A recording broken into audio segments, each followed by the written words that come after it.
Hello everyone, good morning. कैसे हैं आप? आई होप आप सब अच्छे होंगे, स्वस्थ होंगे, मस्त होंगे और मैं भी अच्छी हूँ। तो चलिए आज की वीडियो स्टार्ट करते हैं। और सर्दियाँ काफ़ी बढ़ गई हैं, जिस वजह से कुछ भी काम करने का मन नहीं कर रहा है और बिस्तर के अंदर से बाहर निकलने का भी मन नहीं कर रहा है। तो फिर भी मैंने सोचा अपना जो ये स्टोर रूम है, आज इसकी बिल्कुल काया पलट करते हैं। तो चलिए शुरू करते हैं अपनी क्लीनिंग करना, जिससे हमारा जो ये स्टोर रूम है इसको अच्छे से मेकओवर और क्लीनिंग करेंगे। तो इसको हम अपना गेस्ट रूम रेडी करेंगे। तो चलिए सबसे पहले जो यहाँ की वॉल वाली स्लिपें हैं उनको अच्छे से साफ़ कर लेंगे। जो सामान लगा हुआ है उनको निकाल के और अच्छे से क्लीनिंग करके तब इन्हें फिर लगाऊंगी। और ऊपर भी अच्छे से जाले उले सब साफ़ कर दूंगी। और जो यूज वाला सामान है उनको ही रखूंगी और जो नहीं है उनको साइड कर दूंगी। उनको उस चीज़ मतलब यहाँ पे मेरे पास 2-3 बाल्टियाँ पड़ी हुई हैं, जो हमने रंग करवाए थे ना, उनकी बाल्टियाँ रखी हुई हैं। उनको मैं संभाल के रख देती हूँ, क्योंकि कभी भी कोई चीज़ काम आई ही जाती है। तो घर में जो चीज़ें रखी रहती हैं उनको फेंकने से अच्छा है कि उनको अपना जो स्टोर रूम था मैंने वहाँ रख दिया और उनको वेस्ट नहीं किया। तो आज जो ये सामान यहाँ पे एक्स्ट्रा सामान है उनको मैं इस बाल्टी में डाल दूँगी और इसे बंद करके रख दूँगी, ताकि जब ज़रूरत पड़ेगी तभी निकालूँगी इस सामान को। तो चलिए यहाँ पे मैंने इसमें एक्स्ट्रा सामान रख दिया है और फिर उसके बाद अच्छे से स्लिप को साफ़ कर दूँगी। और जो सामान लगाने वाला है, जो डेकोर वाला है, उनको यहीं लगा दूँगी। वैसे तो ठंड बहुत ज़्यादा बढ़ गई है, जिस वजह से कुछ काम करने का मन नहीं कर रहा है और बिस्तर से तो बिल्कुल भी निकलने का मन नहीं कर रहा है। पर फिर भी जो काम हमने करना है उनको नहीं करेंगे तो हमारे सारे काम ऐसे ही रह जाएंगे और घर की क्लीनिंग अच्छे से नहीं हो पाएगी। तो इसलिए मैंने अपनी जो रूम की थी उनको अच्छे से क्लीनिंग करके, और यहाँ मैंने सोचा अपने स्टोर रूम को भी अच्छे से क्लीन कर लेती हूँ, क्योंकि मैंने कल ही प्लान कर लिया था कि मुझे स्टोर रूम को अच्छे से क्लीन करना है। पर ज़्यादा ठंड होने की वजह से मुझे ऐसे भी लग रहा था कि ठंड हो रही है तो कैसे क्लीनिंग करूँगी, क्योंकि आलस भी आ रहा था। पर अगर हम आलस करेंगे तो सारे काम नहीं कर पाएंगे, इसलिए मैंने आलस छोड़ के और जो काम करना था उसमें लग गई हूँ। तो यहाँ पे तो मेरी जो वॉल वाली अलमीरा है उसको तो मैंने अच्छे से साफ़ कर दिया है और सामान लगा दिए हैं। जो मेरे थोड़े बहुत सामान थे वो यहाँ पे लगा दिया है मैंने। और जो चीज़ थोड़ी बची हुई थी सफ़ेदी का जो मतलब सामान था वो भी वहाँ पे रख दिया है संभाल के, क्योंकि उसकी ज़रूरत पड़ेगी। तो उस तरफ हो गया है और आ गई हूँ मैं इस तरफ। तो जो सामान एक्स्ट्रा सामान है, जैसे अब कूलर है, ये आजकल गर्मियों सर्दियों में यूज़ नहीं हो रहा है, तो इसको अच्छे से बंद कर दूँगी। अच्छे से इसकी क्लीनिंग करके इसको साफ़ करके और इसके ऊपर कपड़ा लगा दूँगी, ताकि ये ख़राब ना हो और इसके ऊपर धूल ना जमे। तो मेरे पास जो ये चादर थी तो मैंने सोचा इसको ही इसके ऊपर रख देती हूँ तय लगा के, ताकि इसके ऊपर धूल ना जमे।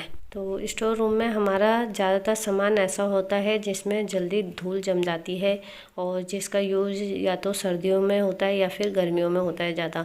तो ये जैसे फ़ैन है, कूलर है, ये इनका यूज़ ज़्यादा गर्मियों में होगा, तो इनको तब तक हमें अच्छे से कवर करके रख देना चाहिए, ताकि इनमें जल्दी धूल ना जमे। और जल्दी धूल जमेगी तो हमें हर महीने हफ्ते भर में सफाई करनी पड़ती है, तो इसलिए इन्हें कवर करके रखें, ताकि इसकी सफाई हम कम से कम 3 महीने बाद फिर करें। तो चलिए मैंने अच्छे से कवर कर दिए हैं जो सामान थे और उसको मैंने साइड में रख दिया है, ताकि रूम में दिखे ना वो। तो बारी आती है अब इस बक्से की। इसके ऊपर भी काफ़ी सामान था जो मैंने रख दिया है साइड में और अच्छे से रख दिया है और अच्छे से बक्से की क्लीनिंग भी कर दी है। इस बक्से में हमारे गरम कंबल, रजाइयाँ रहती हैं, ब्लैंकेट रहते हैं जो हम आजकल यूज़ करते हैं। और वैसे भी गेस्टों के लिए भी एक्स्ट्रा रजाई वजाई रखी रहती हैं, तो उनको हम इसमें रख देते हैं। तो उसको मैंने अच्छे से क्लीन कर लिया है और साफ़ करके उसके ऊपर एक मैट बिछा दी है, ताकि वो गंदा ना लगे। और मैट बिछा के जो भी डस्ट है वो सीधा मैट पे ही रहेगी, तो मैट को अच्छे से हम धो भी सकते हैं और बक्से की बार बार क्लीनिंग भी नहीं करनी पड़ेगी। तो चलिए अब फटाफट से जो रूम के कोने कोने से अच्छे से धूल साफ़ कर लेते हैं, क्योंकि ज़्यादा दिन में अगर हम स्टोर रूम की क्लीनिंग करते हैं ना तो काफ़ी डस्ट निकलती है, जिसे साफ़ करना बहुत ज़रूरी हो जाता है। तो आज मैंने सोचा है यहाँ की पूरी डस्ट अच्छे से निकाल देती हूँ। हूँ। तो यहाँ मैंने बिल्कुल कोने कोने बिल्कुल साफ़ कर दिए हैं। तो स्टोर रूम में तो इतना सामान होता है ना कि समझ में बिल्कुल भी नहीं आ रहा था कि कहाँ से शुरू करूँ और कहाँ से नहीं।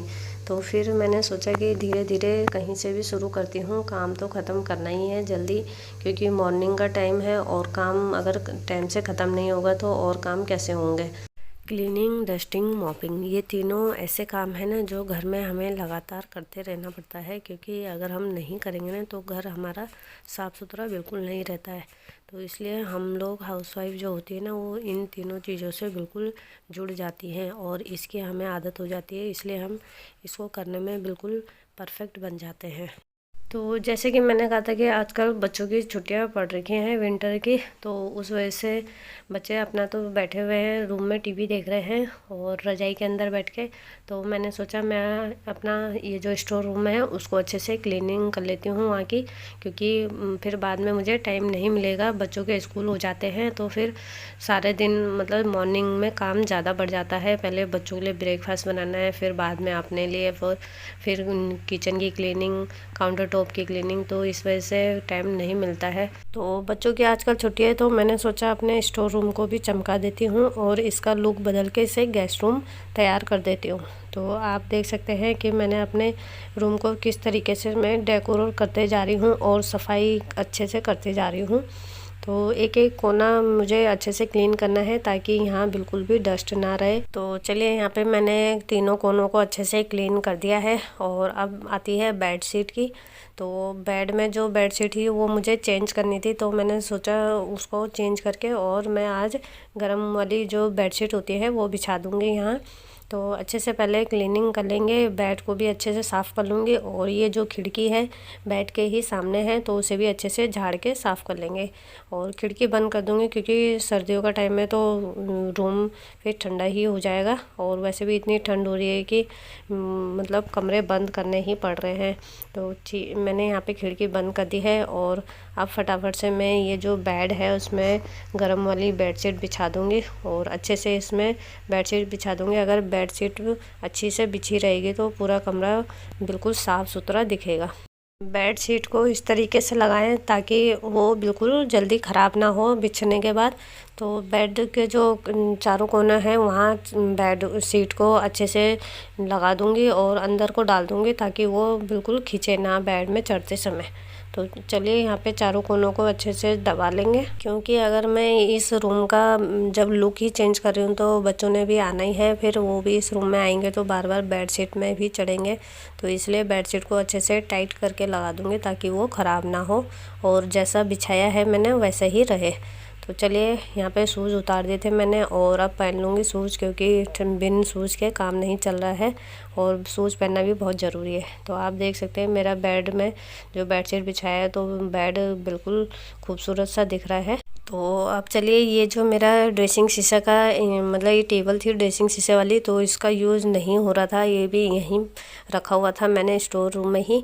तो इसका आज मैंने सोचा बेड से लगा के रख देती हूँ, क्योंकि बेड का लुक और अच्छा हो जाएगा इससे।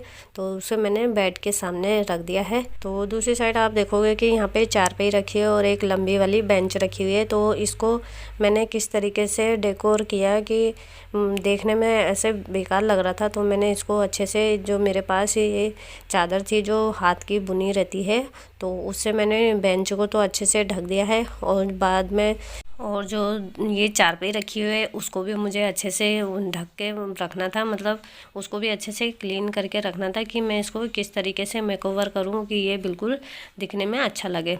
तो मैंने तब तक सोच ही रही थी कि क्या करूं, फिर मैंने थोड़ा इनके नीचे झाड़ू उड़ू सफाई करी और उसके बाद मैंने दिमाग में आया कि इसमें भी जो मैंने चादर निकाली है उस चादर को इसमें बिछा देती हूँ ताकि दिखने में चारपाई भी अच्छी लगे। तो चलिए नीचे से मैंने कोने कोने से अच्छे से झाड़ू मार के ले आई हूँ और अच्छे से क्लीनिंग कर दी है और अब मैं इसमें बिछा दूँगी वो चादर जो निकाली थी मैंने बेड से और उसको इसमें लगा दूँगी ताकि ये चारपाई और जो बेंच है उसका लुक दिखने में अच्छा लगे और ऐसा लगे कि वो हमारा बेड ही है। तो आप देख सकते हो मैंने इसमें अच्छे से बेडशीट बिछा रही थी और उसको देख भी रही थी कि वो दिख कैसा रहा है और चादर अच्छे से लगी है कि नहीं लगी है। तो अच्छे से उसको मेकओवर और डेकोर करने में लगी हुई थी।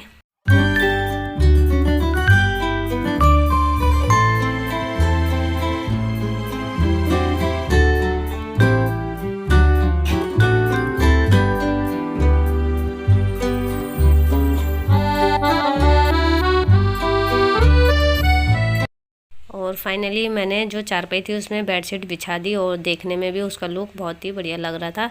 ऐसा लग रहा था जैसे कि बेड बना दिया होगा और उसमें इस तरीके से चादर बिछा दी होगी। तो चलिए अब दूसरी साइड को, जो मेरा ये पार्लर वाला सामान था, किसी टाइम पे मैं पार्लर का काम करती थी पर घर की वजह से, घर की प्रॉब्लम से मैं ये काम नहीं कर पाई और मैंने बंद कर दिया अपना पार्लर का काम। तो सामान जो भी था मेरा, मैंने सब उसी टाइम पे कर दिया था सेल। और जो रखा हुआ था ये खाली चेयर और शीशा ये रखा हुआ था, तो इसको मैं थोड़ा घर में ही कर लेती हूँ। जैसे कोई आते हैं कस्टमर मेरे पास तो घर में ही आ जाते हैं, तो वो उस वजह से घर में ही रखा हुआ है। तो उसे मैंने यहीं इसी रूम में रखा था और यहाँ से ही जो भी आता था वो यहीं आ जाता था। तो चलिए उसकी भी मैंने अच्छे से क्लीनिंग कर दी है और झाड़ू भी मेरा कंप्लीट हो गया है। तो बारी आती है पोछा लगाने की, तो फटाफट से अब पोछा लगा देते हैं। पोछा भी पूरा कोने कोने से साफ़ कर लेंगे ताकि जो यहाँ धूल वूल लगी हुई थी, फर्श में चिपकी हुई थी, वो भी अच्छे से साफ़ हो जाएगी और यहाँ पे बिल्कुल क्लीनिंग अच्छे से हो जाएगी। तो ये डस्टिंग, मॉपिंग, क्लीनिंग, ये तीनों ऐसी चीज़ें हैं जो हमें डेली डेली करना चाहिए। पर कभी ऐसा होता है ना कि कोई रूम ऐसा होता है जहाँ हम डेली नहीं कर पाते हैं क्योंकि वहाँ इतनी ज़रूरत नहीं होती है या फिर हमारा आना जाना कम होता है, तो उस वजह से वहाँ क्लीनिंग नहीं हो पाती है। तो ये वही स्टोर रूम है जहाँ हमारा आना जाना कम था, तो इसलिए मैंने सोचा यहाँ की अच्छे से क्लीनिंग करती हूँ ताकि ये भी साफ़ हो जाएगा तो अच्छे से क्लीन हो जाएगा और ये हमारा गेस्ट रूम बन जाएगा ताकि कोई आएगा तो यहाँ एडजस्ट हो सकता है।